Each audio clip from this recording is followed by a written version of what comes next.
Today we have an overview of the parts of the piano. Today we're looking at a GL10 polished white behind us, beautiful instrument.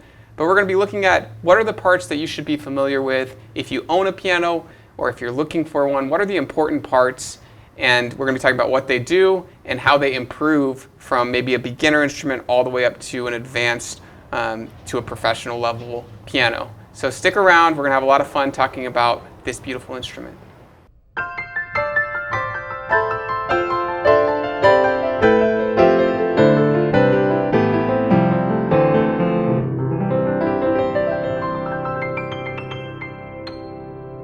Hi, this is Ted with Alamo Music Center in beautiful downtown San Antonio, Texas. I'm Patrick Marr. You can find us online at alamomusic.com. If you haven't already, please subscribe to our YouTube channels, check out our other videos, sign up for notifications, like our videos, leave us comments. We appreciate your support and we love to interact with you. Ted, this is going to be a fun one. It should be fun. I like where we're sitting. It's all lit up today instead of in that. I'm all inspired. Both of us just watched the Get Back series from beautiful Peter Jackson reimagining, the Beatles documentary, Get Back. And I see this white piano and it's just like John Lennon. Yeah, it looks like it, doesn't it? And so just a really cool instrument to have behind us today. But we are looking at the overview of the parts of the piano. This is something that is often, asked about very frequently. Okay, do I need to know about this? Like what's the difference between the entry line baby grand versus the more expensive one, all the way up to the professional level? What changes?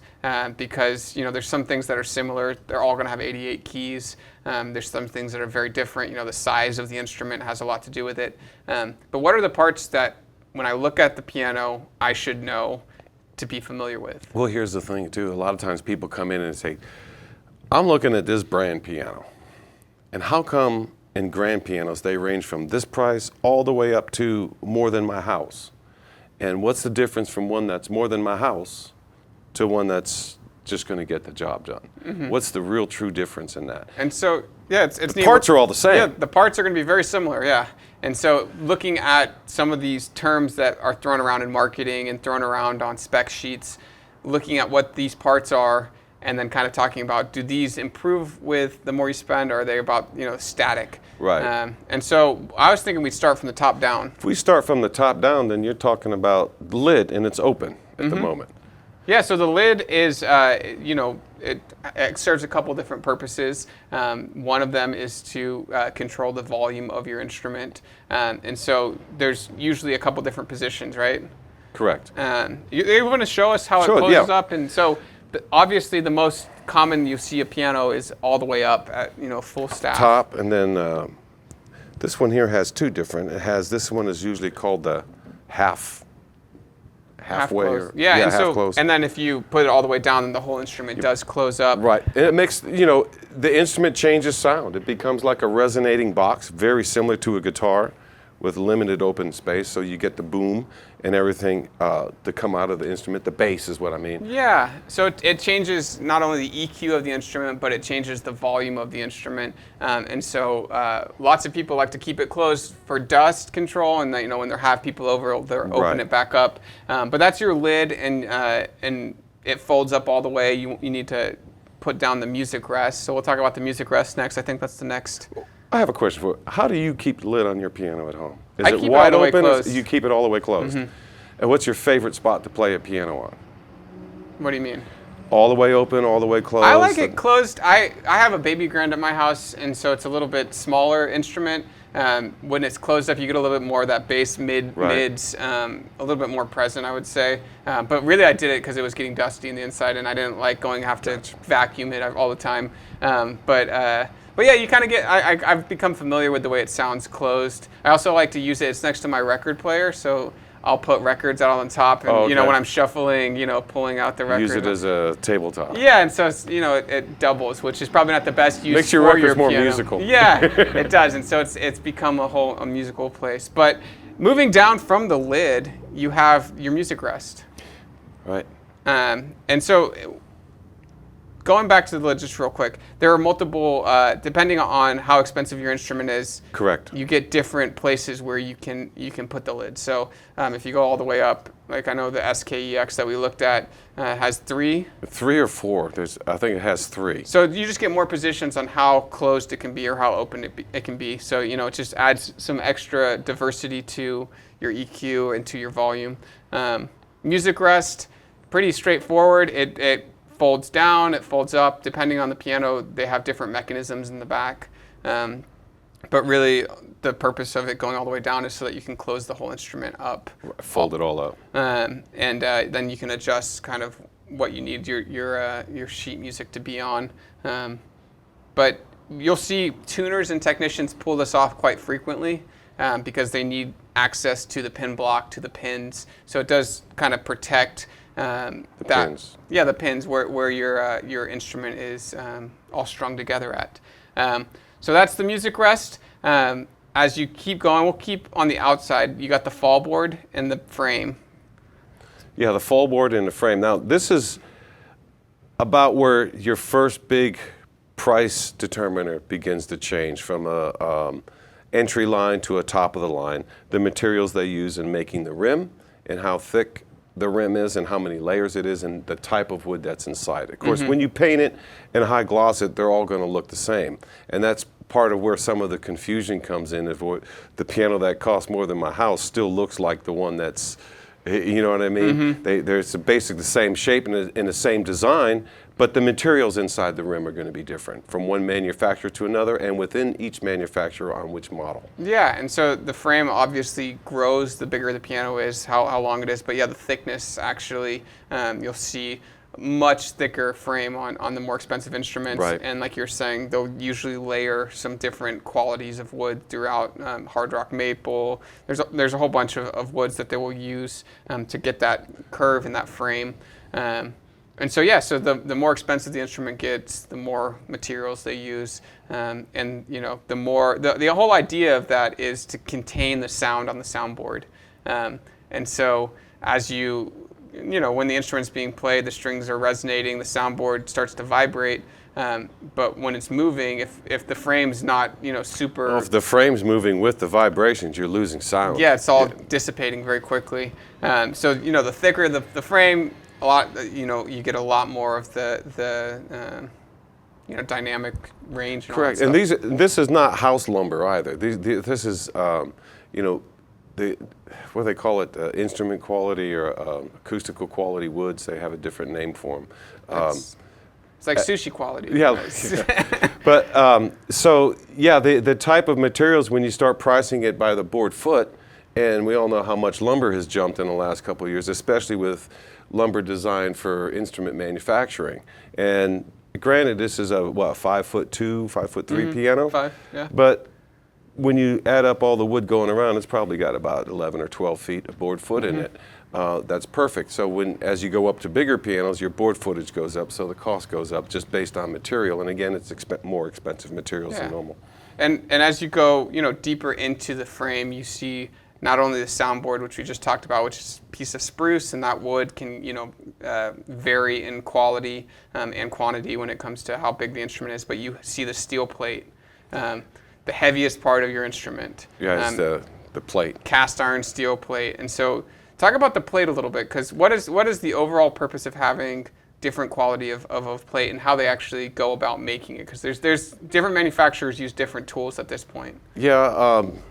Traditionally, when pianos first needed reinforcement, they went with steel bars. And before the piano was overstrung, when it was straight strung, that was a little easier to do because you would just run the straight rails down the side.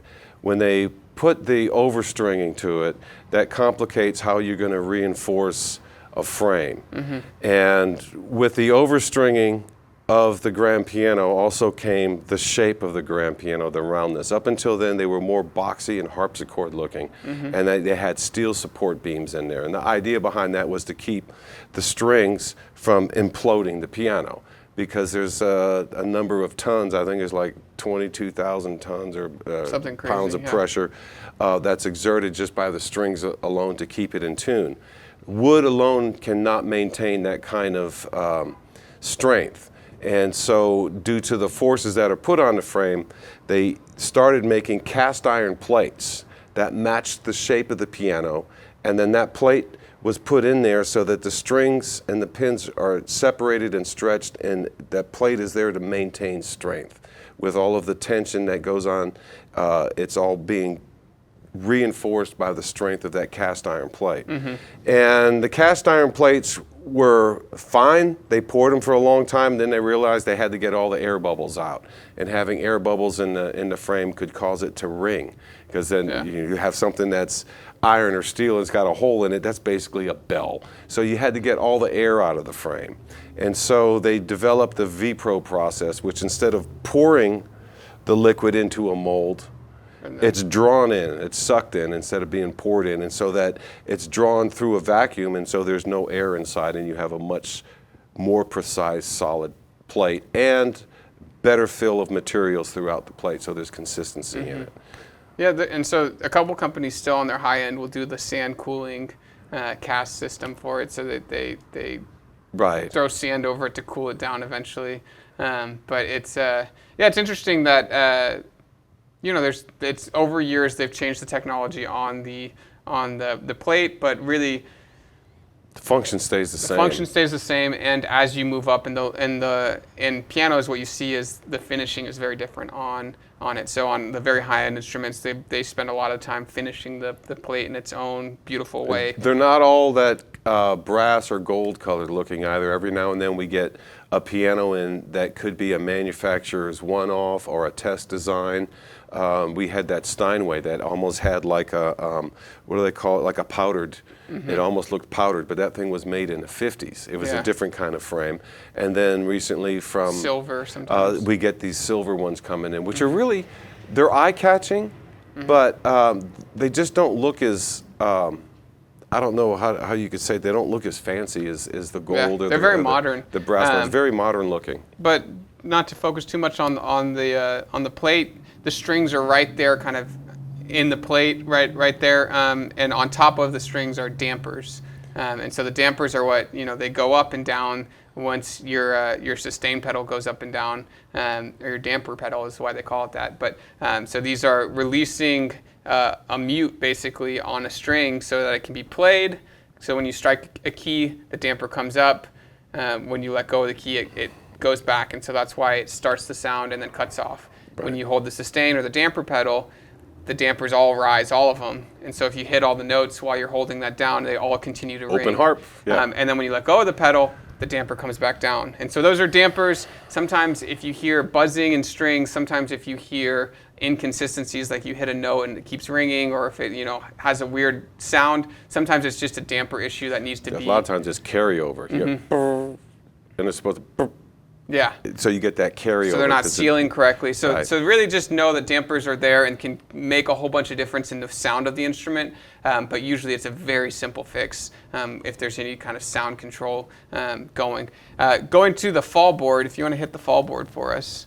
We have soft close one on this one. Yeah. So this is something. So it won't smash the little kids' fingers. For many, many years, one of the worst things that would happen with pianos is right on people's fingers. Around, and so that used to be, a price break where, if you bought the more expensive ones, it has the soft close lid. Now it's kind of offered at any new price point. It's going to usually have the slow close lid. It's just a good feature to have, but really doesn't change as you move up to, fancier instruments. At this point, the fall board is going to cover your keys, and the purpose is to, make sure that they don't get dirty and dusty. Any liquid spills on them. Right. It's a protection thing. So I don't always keep mine closed. A lot of people don't keep theirs closed. But if it's going away for a while, keeping it closed it'll help keep it dust free.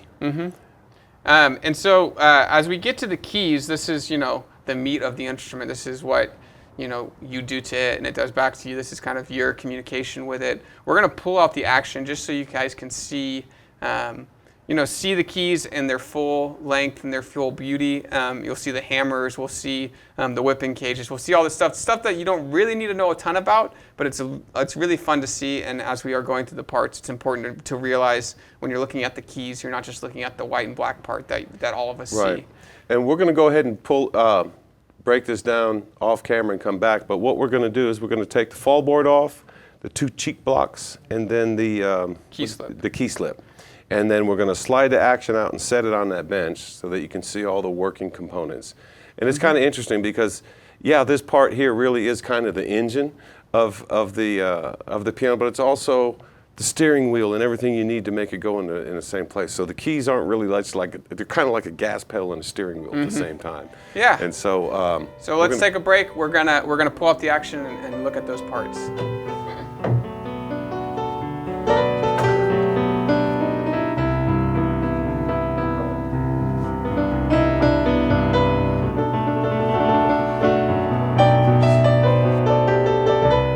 Patrick, it's a little bit more than opening the hood and having a look around.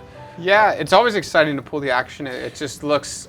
2 wing nut screws is all it takes. That's all we had to do to do this. It really doesn't take long.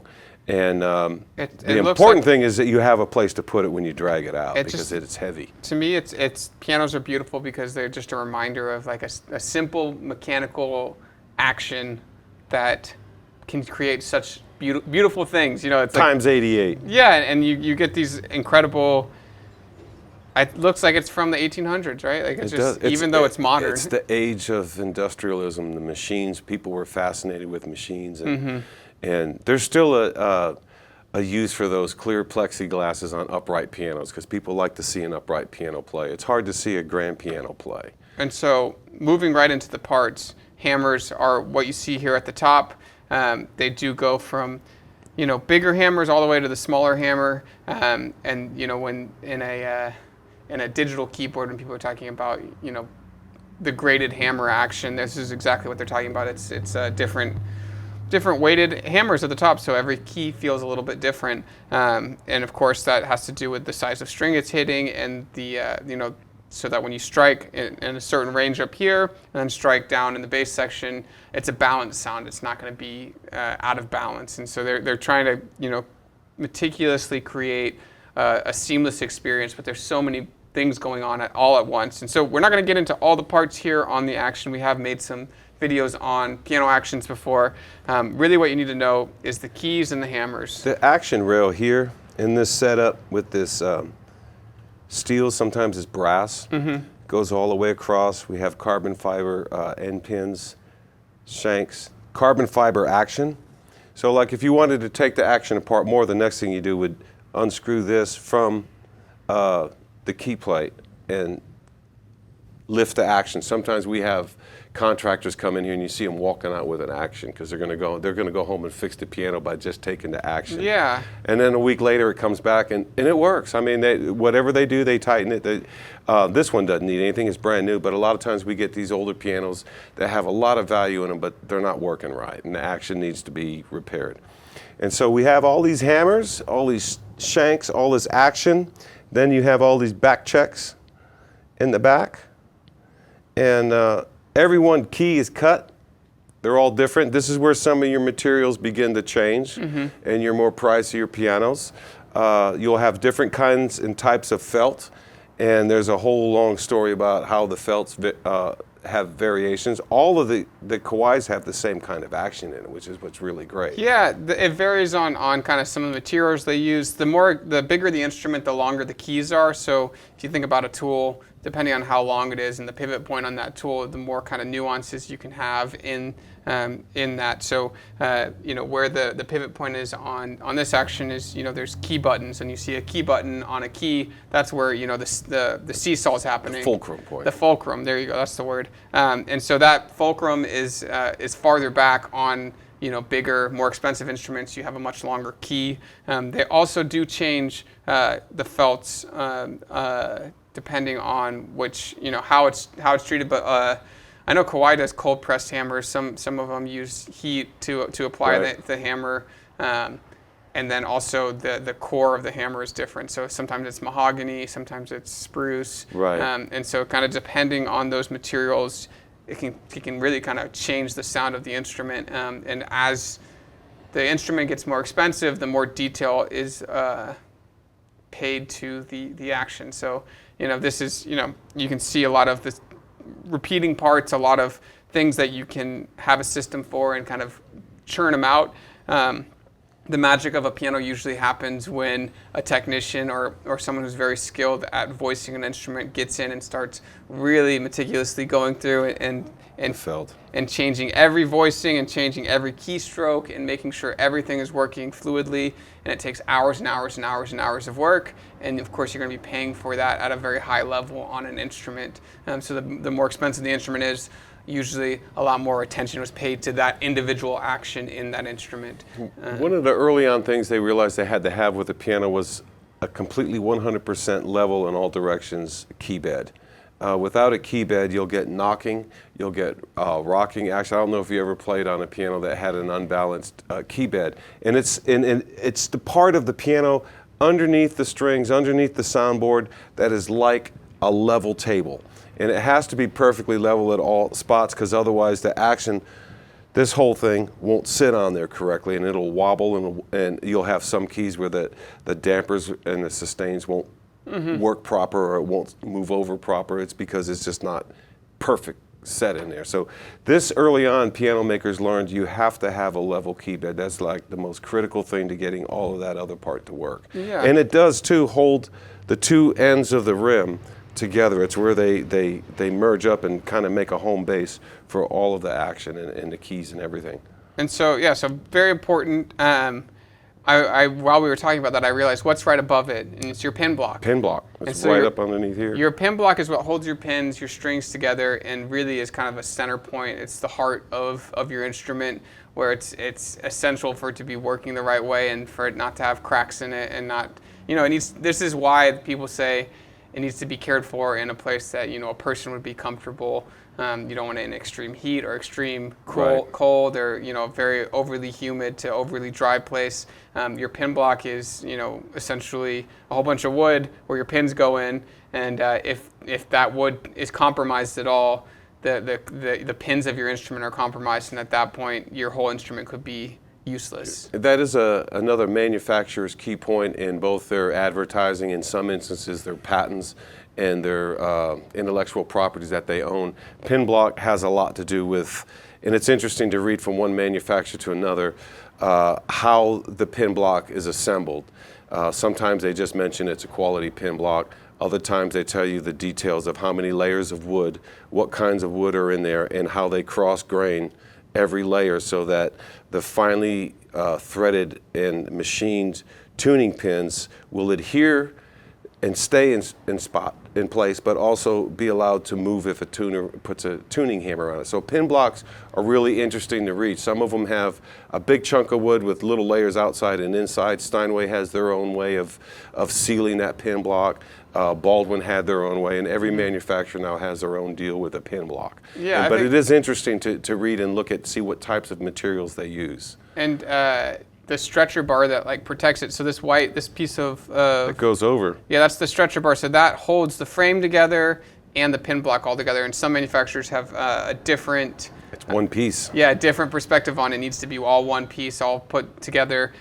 So I think Kawai has one of those, all encompassed stretcher bar with the frame, with the pin block. Right. And it's really important. Just that's where a lot of your tension's at play. That's where a lot of your sound, your strings are going to be.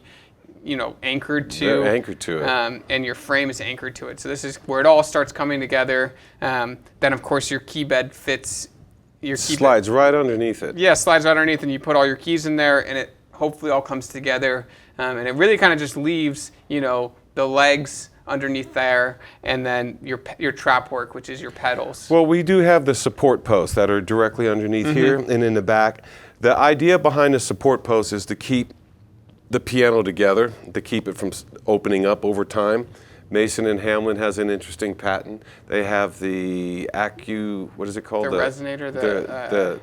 The Resonator that goes underneath. Yeah. I'm at a loss for the name of it at the moment. I can't think of it, but a tension resonator. Yeah. And it's kind of like the spokes of a wheel that they can kind of tighten each one up to pull in closer so that the soundboard contains its crown in it, and it always has a little bit of a bend in it so that it resonates a lot more freer, and it can generate tone. The support beams are another big part of manufacturers' advertising and part of their marketing. In the case of Mason and Hamlin, yes, it is a definite where they have the tension resonator. That is a patented thing that is still on both upright and grand pianos for Masons. Again, you said you had the legs. This is the one thing that is very, very important. Since we're on the legs, and we'll get to the trap work, I guess we sort of touched on it. The casters are really important. And you will see different kinds of big brass wheels that are casters. Some are hard plastic from older pianos, but casters are critically important because you want to just be able to pick up a little bit of that weight and be able to roll that piano around with another person. And a lot of casters always look at, it's kind of like looking at the feet. You want to really look at and check out the toes. Casters are important. I like the big double casters that are on the 9-footers, and I think they're hard to find. They're hard to find, and they're about 4 times more expensive as a lot of the ones you get on entry lines. But casters are pretty important to at least look for looks in consideration. Yeah, and honestly, I've seen manufacturers, not put as much emphasis on the wheels, just because a lot of caring for an instrument is not moving it around. Move it with a professional team who's going to break it down and move it, just because there's so much at risk when you start moving it around, and it's easy to scratch floors. It's easy to, it's easy to make a mistake, and it's dangerous. And so I've seen the wheels kind of, they're there as a beautiful thing, but not as a utility sometimes. I mentioned the casters because it kind of gives this piano a look as to whether it's quality or it's just like a barely acceptable type wheel. It's really funny to see them without the wheels sometimes. In the business we're in, I mean, how many times have we had to fix floors and have people call and complain, your guys rolled, they did everything perfect, but this is years ago, they rolled the piano across my floor. Yeah, you don't want to usually roll the instruments around too much. And so the casters are misleading for that same purpose, because they are made out of steel. They destroy any kind of floor that you're going to roll it across. Hence, for the most caster part. cups, right? Caster cups. So there are places that you can put these wheels in a caster cup that's felted underneath and takes care of all that.